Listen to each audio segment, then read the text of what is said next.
ಎಷ್ಟು ಅಶಾಂತಿಯ ವಾತಾವರಣ ಇತ್ತು. ಅವರ ಅಸುರಬಾಲೆ, ರಾಧಿ, ಮಾಕು, ನಳಿನಿ, ಆ ಉಚ್ರ ಸಂತೆ, ಎಷ್ಟು ಇಡೀ ಕುಟುಂಬ ಬರೀ ಹಣ ಹಣ ಹಣ.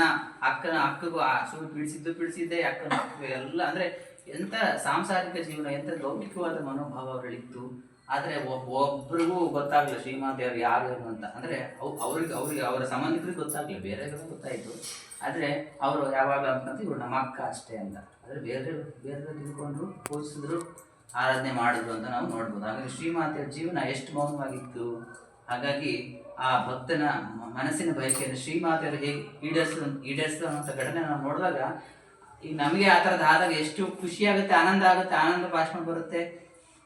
ನಮಗೆ ನಾವೇ ಬೆರಗಾಗ್ಬಿಡ್ತೀವಿ. ನಾನು ಹೇಳೇ ಇಲ್ಲ, ಆದ್ರೂ ಶ್ರೀಮಂತವ್ರು ಹೆಂಗೆ ಈಡೇರಿಸಿದ್ರು ಅಂದ್ರೆ ಭಗವಂತ ಅವರು ಸೌಮ್ಯಕ್ಕೆ ಮಾತಾಡ್ತಾ ಹೇಳಿದ್ರಲ್ಲ, ಏನಂತ, ಭಗವಂತ ಸರ್ವಶಕ್ತ, ಸರ್ವಾಂತರ್ಯಾಮಿ, ಸರ್ವಜ್ಞ ಅಲ್ವಾ.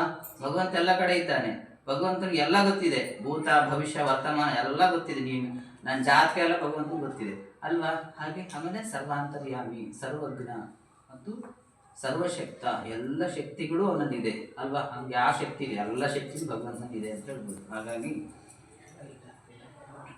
ಸ್ವಾಮಿಗಳು ತಮ್ಮ ಮನಸ್ತೃಪ್ತಿಯಾಗುವಂತೆ ಸುಮಾರು 25 ನಿಮಿಷ ಕಾಲು ತಿಕ್ಕಿದ ಮೇಲೆ ಶ್ರೀಮಾತೆಯವರು ಮೆಲ್ಲಗೆ ಮೃದುವಾಗಿ, ಏನಪ್ಪ ನಿನ್ನ ಮನಸ್ಸಿನ ಇಚ್ಛೆ ಪೂರೈಸುತ್ತೆ, ಇನ್ನು ನಾನು ಸ್ನಾನಕ್ಕೆ ಹೋಗದೆ, ನಾನಿನ್ನು ಶ್ರೀರಾಮಕೃಷ್ಣನ ಪೂಜೆ ಮಾಡಬೇಕಾಗಿದೆ ಎಂದು ಹೇಳ್ತಾರೆ.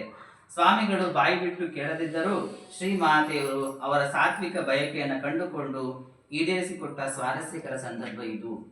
ಅಂದ್ರೆ ಶ್ರೀಮಾತೆಯ ಮುಂದೆ ಆ ಭಕ್ತ ಆ ಸ್ವಾಮಿಗಳು ಹೇಳಿದ್ರು ಸಹ ಅವರ ಆ ಸ್ವಾಮಿಗಳ ಸಾತ್ವಿಕ ಬಯಕೆಯನ್ನ, ಸಾತ್ವಿಕ ಅಂತ ಪದ ಬಳಸಿದ್ದಾರೆ ಸ್ವಾಮಿ ವಿಶ್ವನಾಥ್, ಎಷ್ಟು ಚೆನ್ನಾಗಿ ವರ್ಡ್. ಸಾತ್ವಿಕ ಅಂತಂದ್ರೆ ಅಲ್ಲಿ ಒಂದು ಒಳ್ಳೆಯ ಬಯಕೆ, ಅದು ಕೆಟ್ಟ ಬಯಕೆಯನ್ನ ಈಡೇರಿಸ್ತಾ ಅಂತಲ್ಲ.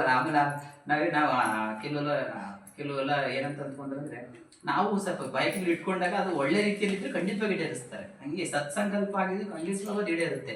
ನಾವು ಭಗವಂತನ ಮುಂದೆ ಏನೇನೋ ಬೇಡಿದ್ರೆ ಅದು ಈಡೇರಲ್ಲ. ಅವಾಗ ನಾವು ಅಷ್ಟೊಂದು ಮಾಡ್ತೀವಿ, ನಮ್ಗೆ ಯಾಕೆ ಈಡೇರಿಲ್ಲ ಅಂತ ಹೇಳ್ತಾ ಇರ್ತೀವಿ.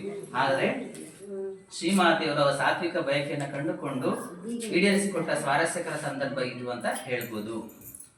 ಒಮ್ಮೆ ಪ್ರಫುಲ್ಲಮುಖಿ ಎಂಬ ಒಬ್ಬ ಭಕ್ತೆ ಉದ್ಬೋಧನಕ್ಕೆ ಬಂದು ನೋಡಿದಾಗ ಶ್ರೀಮಾತೆಯವರ ಪರಿಚಾರಕಳಾದಂತಹ ನವಾಸನನ ಹೆಂಡತಿ ತಾರಸಿಯ ಮೇಲೆ ಬಿಸಿಲಿಗೆ ಹಾಕಿದ್ದ ಅವರ ಹಾಸಿಗೆ ದಿಂಬುಗಳನ್ನು ತಂದು ದಿಂಬುಗಳನ್ನ ಅವುಗಳ ಚೀಲಗಳೊಳಗೆ ಸೇರಿಸಿ ಮಂಚದ ಮೇಲೆ ಹಾಸಿ ಸಜ್ಜುಗೊಳಿಸುತ್ತಿದ್ದಳು.